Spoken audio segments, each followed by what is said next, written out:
on the continent to support good public policy. Please put your minds to this problem. It's alive today.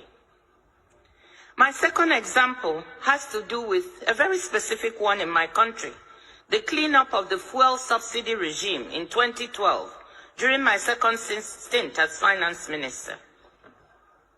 Nigeria has a fiscally challenging fuel subsidy regime. The country exports crude oil and imports most of its refined needs because its refineries are in very bad shape, and provides a subsidy for the sales of refined oil at the pump.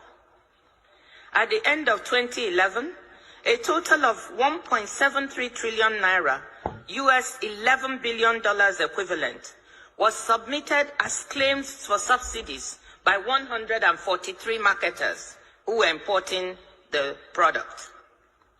These numbers seemed horrendously large compared to what I had last seen when I was in government in 2006, which was closer to $2 billion in subsidy.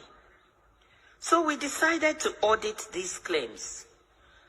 We audited about $8.4 billion worth of claims, and we found $2.5 billion worth of fraud in these claims, i.e., many of these marketers were trying to claim $2.5 billion fraudulently. With the full backing of the president and the economic team, we decided that we were not going to entertain these claims or to pay.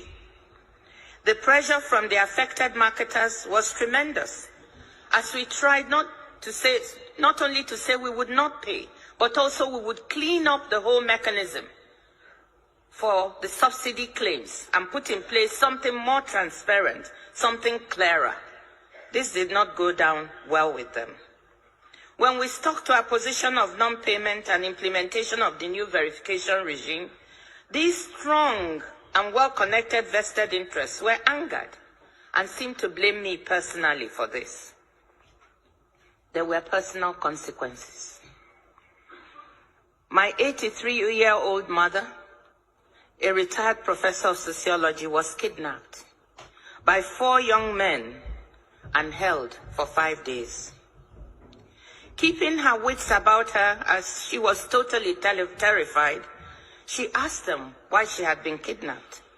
And they told her, quote, because your daughter, the finance minister, refused to pay oil marketers their dues. The kidnappers, negotiating with my brother, demanded my resignation publicly. I should go on television publicly and announce my resignation and depart from the country as a condition for my mother's release. Needless to say, these were some of the worst days of my life. Imagine, when you are in position, you want your parents, all of whom are here with you today, and your relatives, to be proud of you.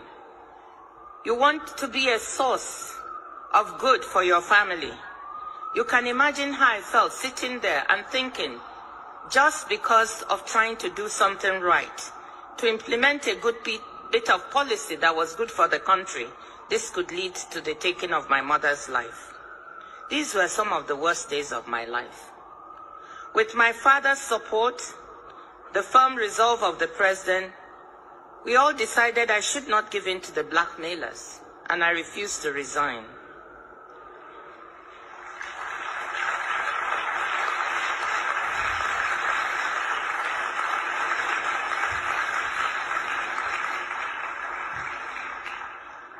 Following a manhunt, I'm sorry, I still feel emotional when I talk about it.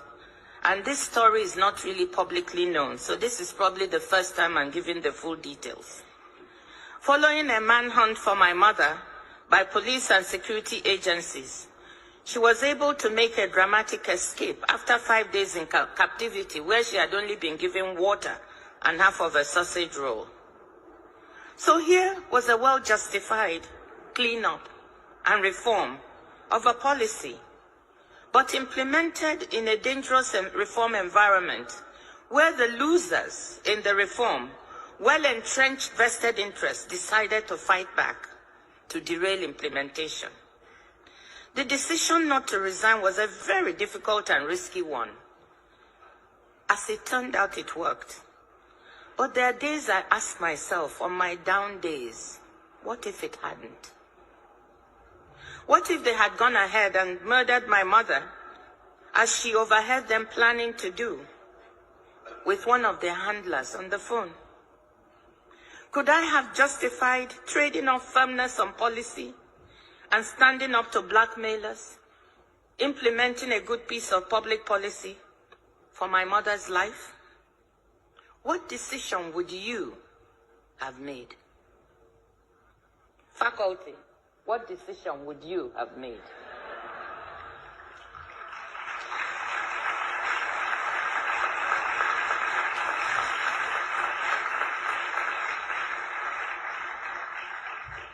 I know that one other brave hero, a woman I admire so much, a brave activist and reformer, Aung San Suu Kyi, was faced with an equally terrible decision. Leave Myanmar to be with her dying husband in England. I'm sure you all know the story. And